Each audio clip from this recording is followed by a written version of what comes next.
माझ्या पुढच्या कवितेचं नाव आहे मी मात्र. कारण शिक्षक त्याच ठिकाणी असतो, विद्यार्थी किंवा मित्र हे मंदिरातून निघून जातात आणि मग अशा वेळेला त्या आशयाची एक कविता मला सुचलेली आहे. कवितेची रचना किंवा शीर्षक आहे मी मात्र. मी मात्र इथेच आहे पुस्तकातली एबीसीडी गिरवत. मी मात्र इथेच आहे पुस्तकातली एबीसीडी गिरवत आणि ज्ञानाची शिदोरी मिरवत. मंदिरातून माझ्या तोही गेला, मंदिरातून माझ्या तीही गेली. मी मात्र इथेच आहे पुस्तकातली एबीसीडी गिरवत आणि ज्ञानाची शिदोरी मिरवत.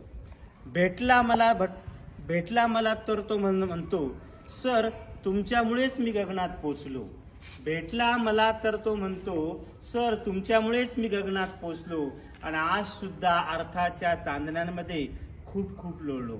काही असो, मी मात्र इथेच आहे पुस्तकातली एबीसीडी गिरवत आणि ज्ञानाची शिदोरी मिरवत. भेटला दुसरा तर तो मला म्हणतो, सर छडी खाल्ली नाही म्हणून हातात माझ्या झोळी आहे.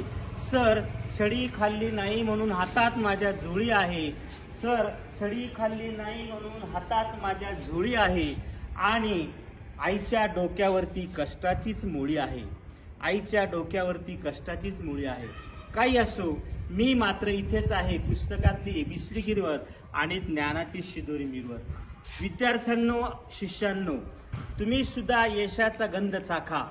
विद्यार्थ्यांनो, माझ्या शिष्यांनो, तुम्ही उद्या यशाचा गंध चाखा. पण कुठे रस्त्यात भेटलात तर कमरेत थोडंसं वाका, कमरेत थोडंसं वाका, कमरेत थोडंसं वाका. धन्यवाद.